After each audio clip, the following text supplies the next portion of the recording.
À l'occasion des 70 ans de Lucky Luke, célébrés en 2016 par son éditeur Dargaud, en plus d'une exposition au musée de la bande dessinée d'Angoulême et de réédition, 3 nouveautés en album étaient attendues.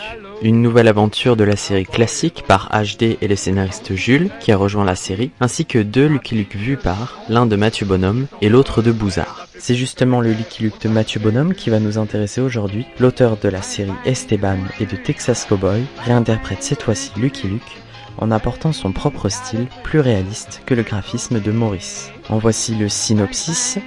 Par une nuit orageuse, Lucky Luke arrive dans la bourgade boueuse de Froggy Town. Comme dans de nombreuses villes de l'Ouest, une poignée d'hommes y poursuit le rêve fou de trouver de l'or. Lucky Luke souhaite y faire une halte rapide, mais il ne peut refuser l'aide qui lui est demandée. Retrouver l'or dérobé aux pauvres mineurs du coin la semaine dernière. Avec l'aide de Doc Wednesday, Lucky Luke mène une enquête dangereuse car il est confronté à une fratrie impitoyable qui fait sa loi à Froggy Town, les Bones. Les 2 libraires de la mystérieuse librairie à Nantes, Romain et Emmanuel, passionnés de bande dessinée, nous livrent leur impression et leur critique de cet album de 64 pages. Alors c'est un très bon album. Donc c'est un hors-série qui permet de découvrir le personnage sous un nouveau jour, avec une approche plutôt réaliste. Et le travail de Mathieu Bonhomme, qu'on avait déjà vu sur Esteban, sur le Marquis d'Anon, sur d'autres titres, et ben là prend encore de l'ampleur. Ce qui est intéressant, et les choix que l'auteur a fait aussi bien, donc je disais dans cette approche réaliste, mais aussi dans le choix de montrer un épisode où eh bien, il va abandonner la cigarette. Donc il y a plein de belles choses, des séquences narratives vraiment très bien maîtrisées, un scénario qui va de péripétie en péripétie tout en apportant une profondeur et une intimité dans le personnage, donc vraiment des très bonnes choses. Est-ce que vous pensez qu'il est plus destiné à un public adulte ou à un public tout public? Je pense que je pense que tout le monde va y trouver son compte. Alors le jeune public va découvrir un Lucky Luke auquel il s'attend pas. Les amoureux de Maurice vont pouvoir prolonger le plaisir de retrouver ce personnage. Et chacun va y trouver un message ou une approche.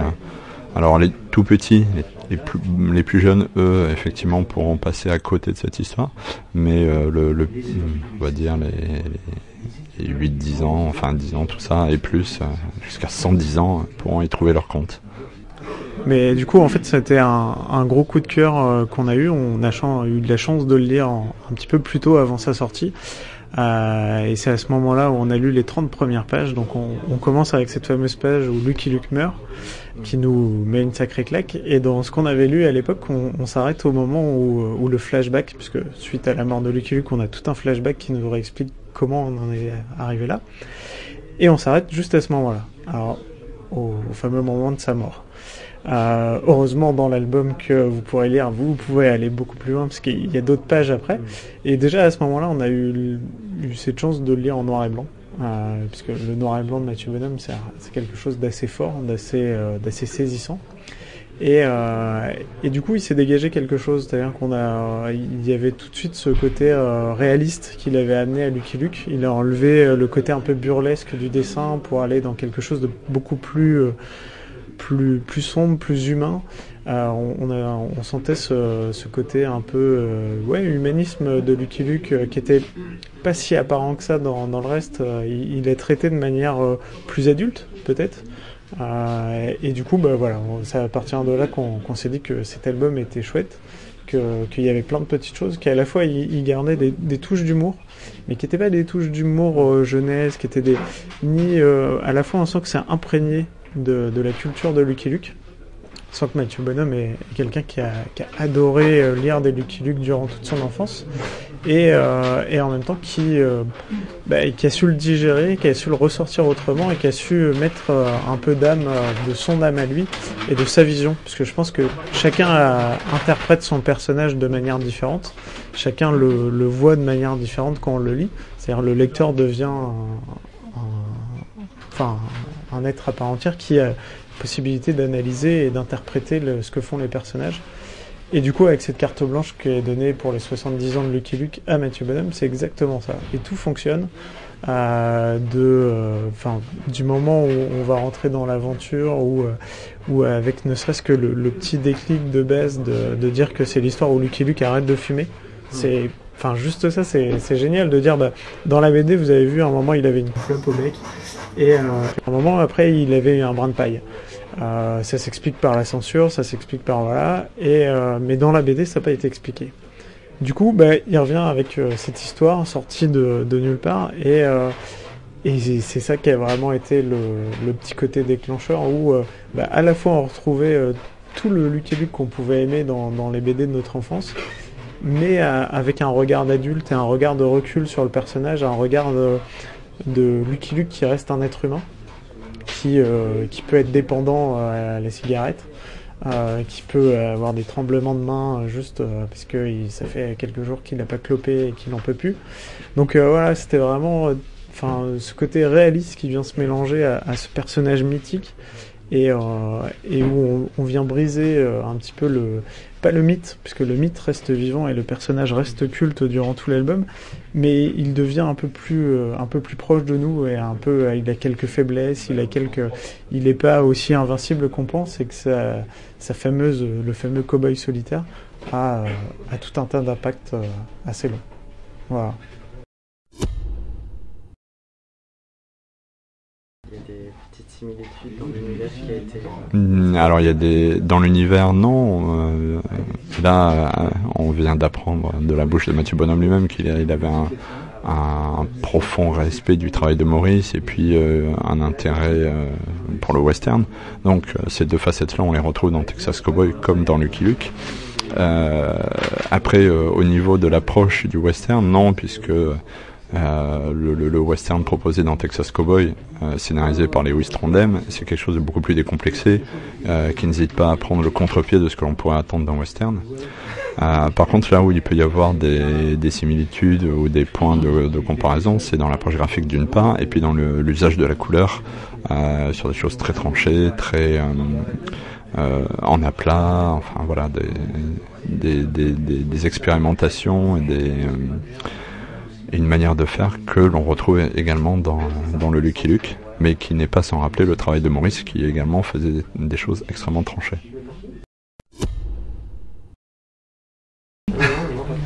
Par rapport au personnage, il expliquait, Mathieu Bonhomme, que son personnage de Lucky Luke était inspiré du même ressenti dans l'album, que le personnage était tiré de... Ouais, alors, oui et non, enfin plutôt non que oui d'ailleurs, dans le sens où finalement le traitement réaliste est appliqué sur les deux personnages, et à partir de là il y a plein de choses qui en découlent, et c'est cet aspect-là que l'on retrouve. De là à dire que c'est quelque chose que le lecteur va découvrir, je pense pas.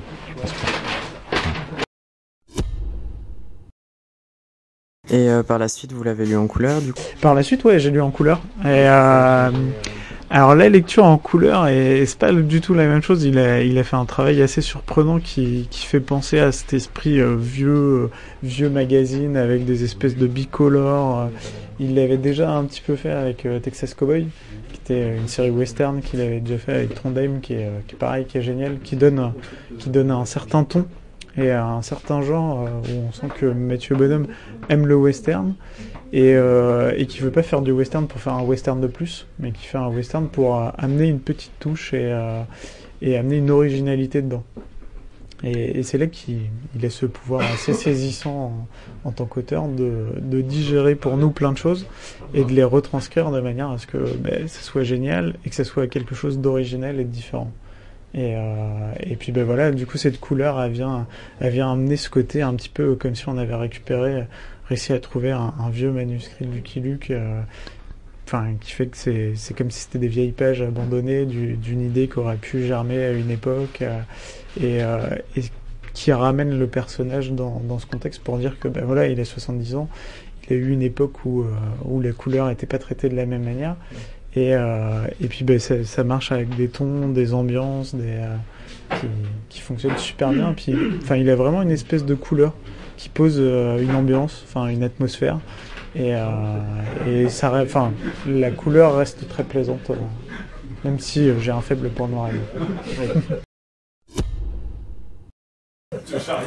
L'absence des autres personnages comme les Dalton ou son univers habituel à part Jolly Jumper, est-ce que pour vous c'était...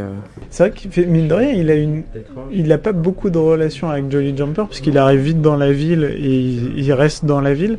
Il y a 2-3 blagues de situation, 2-3 gags qui vont fonctionner avec Jolly Jumper, mais très vite c'est pas ça le centre de l'histoire. On passe à Lucky Luke, c'est vraiment le personnage de Lucky Luke. Donc il fallait pas lui ramener les Dalton, il fallait lui amener quelqu'un d'autre face à lui, quelqu'un de neutre, quelqu'un de nouveau, et pour pas que les autres personnages finalement viennent parasiter et viennent faire un Lucky Luke comme les autres. C'est-à-dire, fallait vraiment que ça soit... que là l'idée était de se pencher sur l'humain de Lucky Luke, enfin l'être humain qu'il est, et sa façon dont il gère sa solitude, la manière dont... Parce qu'il y a un dialogue qui est très fort avec la fille, la fameuse héroïne dans l'album, qui lui parle du cow-boy solitaire, le fait d'être solitaire, et qui dit non, laisse tomber, de toute façon c'est un solitaire. Et on se demande si c'est un solitaire choisi ou un solitaire subi de par son statut. En fait, il a un statut de meilleur tireur de l'Ouest, il doit aller enquêter de droite, de gauche, on l'envoie dans pas mal de villes. Et est-ce qu'il ne subit pas un peu trop ce statut? Donc, comme l'idée était vraiment qu'on s'accroche, je pense, alors c'est mon interprétation à moi, mais comme l'idée était qu'on s'accroche à ce Lucky Luke, qui n'est pas le même exactement quand même que celui qu'on a pu lire dans la BD, eh bien, il fallait pas trop tergiverser autour, fallait pas redonner une autre vision des Dalton, fallait pas redonner... Parce que comme il donne un ton qui est le sien, il aurait dû réinterpréter chaque personnage. Et le temps d'un album, ça aurait été plus dur à fonctionner, on aurait moins adhéré, alors que là, on a vraiment un personnage qu'on connaît et qu'on identifie clairement, qui est Lucky Luke. Et les autres, ça va pas nous gêner si on les change, puisqu'en fait, on ne les connaît pas. S'ils ont un ton sérieux, s'ils ont un ton... cela dit, je dis sérieux, mais ça reste quand même un album qui est très plaisant, on se marre. Vous pouvez chercher pendant des heures les grenouilles qui se cachent dans toutes les cases. Donc oui, non, il a fait une histoire avec un ton sérieux, mais avec beaucoup de fun, beaucoup d'humour, beaucoup de blagues, beaucoup de gags à aller chercher dans les petites cases de droite et de gauche. Et donc voilà, c'est vrai que là-dessus, c'est assez chouette, et je pense que c'est un choix de pouvoir se centrer sur Lucky Luke et de ne pas se faire parasiter par les autres qui, finalement, je dirais que c'est comme quand on met un Batman avec un Joker. On ne sait jamais lequel des deux est le plus fort aux yeux du public, c'est-à-dire de pas celui qui va gagner, mais le plus fort en termes de notoriété ou de sympathie. Puisqu'on aime bien les méchants, on aime bien les personnages de méchants et tout ça. Donc là, ramener les Dalton face à lui, ça aurait été trop, en fait, et ça aurait pas pu permettre la possibilité d'amener cette vision de Lucky Luke à ce moment donné. Et voilà. Du coup, je pense que c'est pour ça. Les 70 ans de Lucky Luke, 2 autres albums prévus, celui de Bouzard et celui de Jules. Est-ce que vous avez un aperçu de ces albums? Alors très peu. Jules, Jules, j'ai pas vu du tout. Et Jules, il travaille, alors sauf si je dis des bêtises, mais toujours avec HD. Enfin, HD reprend toujours la série, et c'est la série en continu qui sera maintenant faite par Jules. Donc, je suis curieux de voir s'il peut amener un ton.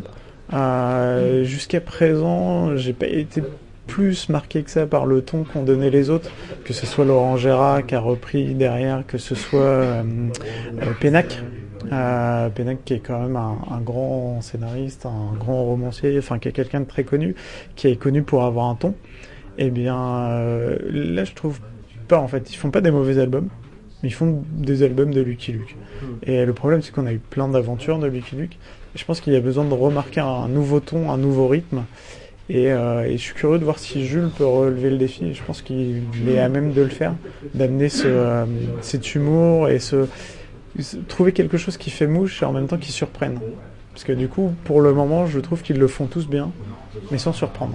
C'est-à-dire, ils font du bon Maurice et Goscinny, de la bonne époque, ils font des bonnes choses, mais finalement, il faut trouver quelque chose qui le ramène à notre époque à nous.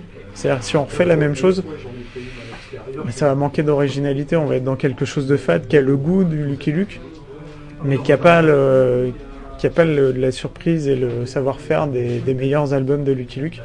Donc je pense faut qu'ils arrivent à aller là-dessus en fait sur quelque chose qui va nous surprendre en termes de lecture. Et celui de Bouzard par contre lui il n'y a pas de souci, il va nous surprendre à fond. J'ai dû voir 4-5 planches à Angoulême. On nous en avait fait voir une il y a quelques temps de ça où on voit un espèce de bonhomme tout petit, tout rikiki qui arrive avec une barbe énorme et qui rentre chez un barbier, qui ressort, et là on s'aperçoit qu'en fait la mèche était cachée dans le amas de cheveux qui était sous le chapeau, et que sans barbe, en fait il s'agit de Lucky Luke. C'est la première page je crois de l'album, ça donne le ton, on va être sur du gaga à la page, on va être encore une fois sur une interprétation mais 1000 fois différente de celle de Mathieu Bonhomme, et c'est toute l'idée de ces deux albums qui sont des cartes blanches en fait, où on a dit à des auteurs allez-y, faites-vous plaisir, et si vous avez eu le sentiment de grandir avec ce personnage, qu'est-ce que vous aimeriez en faire aujourd'hui, et d'avoir des vraies visions d'artistes là-dessus, de dire j'ai grandi avec lui, je l'ai aimé, il m'a porté pendant pas mal de temps, mais comment je peux rendre ça au personnage d'aujourd'hui, c'est-à-dire moi en tant qu'auteur de BD, en tant qu'auteur qui a déjà fait pas mal de choses, est-ce que je peux apporter quelque chose au personnage, est-ce que je peux construire quelque chose autour de lui, alors qui ne sera pas dans la continuité, qui ne sera pas dans une logique, mais est-ce que je peux lui apporter une touche que les autres n'auront pas fait. Et je pense que le défi est relevé aussi bien pour Mathieu Bonhomme que Bouzard, pour les quelques planches que j'ai vues. Mais j'attends vraiment de voir aussi, ce que ça va être beaucoup plus déjanté, beaucoup plus drôle, et puis le dessin de Bouzard, lui, déjà il va être radicalement différent, mais ça promet également un album assez surprenant. Il a été dit dans la presse que Maurice détestait les jeux de mots, et Jules justement dans ses albums joue beaucoup avec ça. Et oui, mais alors après je pense qu'on ne doit pas faire toujours plaisir pour reprendre une œuvre et repasser derrière quelqu'un. Faut pas faire ce qu'il attend.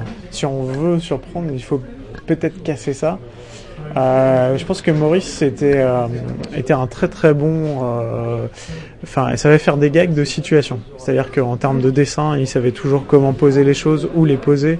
On se rend compte quand on voit l'expo qui est à Angoulême ou l'énorme livre recueil sur Lucky Luke, on se rend compte que il y a eu beaucoup de choses qui ont été faites sur lui et qui nous expliquent l'espèce de travail dantesque qu'il y a eu autour de son œuvre sur Lucky Luke, du perfectionniste en fait que ça peut être, et que derrière ce dessin qui pourrait paraître presque naïf et simplet, il y a une grande technicité et il y a beaucoup de recherche, beaucoup de remise en cause constante. Donc oui, je pense que la force de Jules, c'est effectivement de jouer avec les mots. Après, je pense qu'il a tout un c'est un scénariste qui a plein de choses, plein de cordes à son arc, et qui pourra nous faire pas mal de choses différentes. Donc j'attends de voir. Peut-être qu'on ira effectivement dans des jeux de mots, mais si c'est bien fait, pourquoi pas en fait. C'est pas discréditer tout le travail de Maurice que de venir imposer un nouveau style. Je pense que de toute manière Jules sera beaucoup trop respectueux pour venir détruire tout ce qui a été créé, et voilà, après HD fera le reste au dessin pour amener une petite touche qui ressemble. Jules avait d'ailleurs été candidat pour faire un Astérix avec ouais. Du coup, il expliquait dans une interview que c'était une petite revanche entre guillemets, puisqu'il reprenait aussi une série que Goscinny avait scénarisée. Mais Goscinny laisse derrière lui beaucoup de séries. La question, c'est toujours de savoir si est-ce que c'est une bonne chose de les reprendre. D'un point de vue marketing, je pense que chaque éditeur qui peuvent le faire vous diront que oui.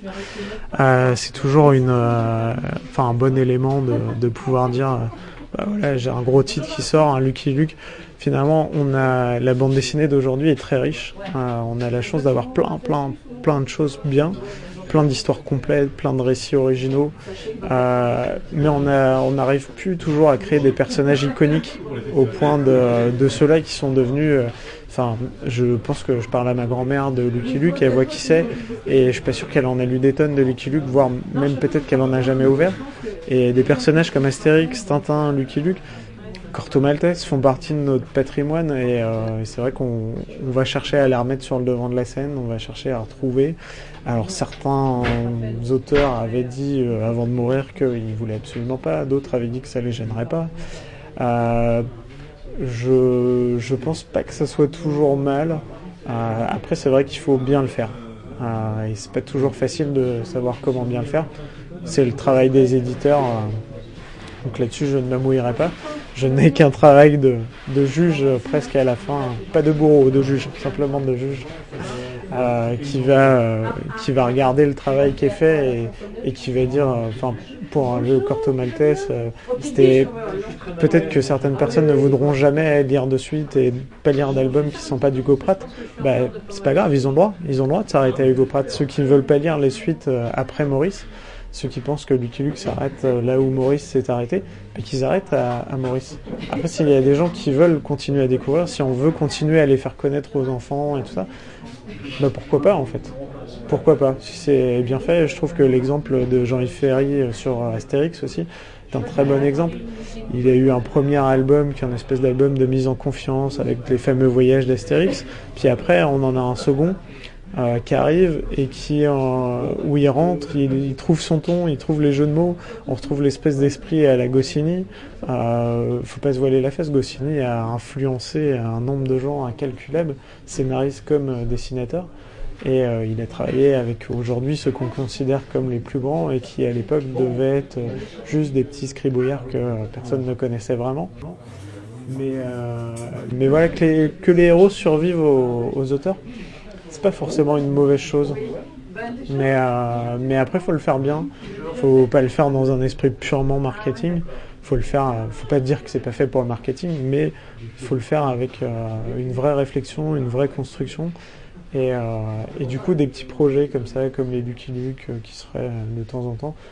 Ils l'ont déjà fait avec Spirou, c'est pas nouveau, ils l'avaient fait avec des Spirou par. C'est comme ça d'ailleurs que Fabien Wellman et Johan sont fait repérer pour être appelés à faire la série de manière continue par la suite. Émile Bravo avait complètement révolutionné ce concept-là en faisant l'ingénu, Spirou, le journal d'un ingénu, pardon. Et je trouve que ce qu'a fait Mathieu Bonhomme là pour le Lucky Luke est un peu pareil. Ce ne sera pas le même cas de Jules qui reprend Lucky Luke, puisqu'il vient dans une continuité, il reprend la série, c'est-à-dire qu'on lui donne pas carte blanche pour faire un album à part duquel il n'aura pas justifié des conséquences et tout ça. Mais là il va avoir le droit à un album dans la suite, donc faut garder la logique. Va falloir jouer avec les personnages qui sont donnés, que ce soit Lucky Luke. Je sais pas s'il va mettre les Dalton dans son premier tome, mais voilà, à voir comment il peut réinterpréter ça. Je pense qu'en tant que scénariste, ça doit être un sacré défi, que ça doit être une sacrée pression de travailler sur les héros de son enfance. Ce qui est, Lucky Luke, ça reste au même titre que Spirou, Tintin et autres, des mythes de bande dessinée. Donc je pense qu'ils ont suffisamment peur pour bien réfléchir, bien se torturer le crâne et essayer de se dire vers quoi on va partir. Après, tout le problème étant de savoir si les gens vont adhérer à la proposition de l'auteur. Et pour ça, il faut avoir l'album entre les mains et il faut voir quoi. Là, je pense qu'en quelques semaines, on a déjà des retours suffisants pour dire que les lecteurs adhèrent complètement à L'homme qui a tué Lucky Luke de Mathieu Bonhomme. Après les autres, on va voir. Est-ce que pour Bouzard, les gens vont adhérer de la même manière parce que c'est une proposition complètement différente, et est-ce que cette envie de renouveler le personnage de Lucky Luke à travers des mini-récits, est-ce que ça va donner l'envie aux gens d'aller se replonger vers les nouveaux Lucky Luke qui sortent, sachant que maintenant Lucky Luke on a presque le droit à un Lucky Luke par an qui sort, donc c'est devenu une espèce d'habitude d'achat et le problème des habitudes d'achat, c'est qu'on n'a plus la folie de l'envie en fait. On n'a plus cette envie irrépressible de courir pour l'avoir et dire waouh je l'ai, c'est celui et je l'attendais vraiment.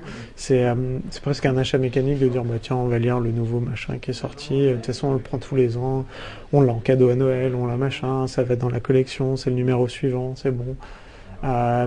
Et ça crée une espèce d'habitude et de lassitude, d'où le besoin de changer les scénaristes, d'où le besoin de trouver un nouveau ton qui soit à la fois et très respectueux et en même temps qui apporte quelque chose de nouveau où tout le monde va envie de dire hey, t'as lu le dernier Lucky Luke parce que là c'est vraiment chouette.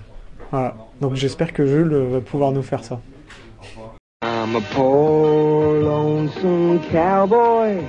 From dawn till day is done, my horse and me keep riding into the setting sun. Dum-de-dum-dum.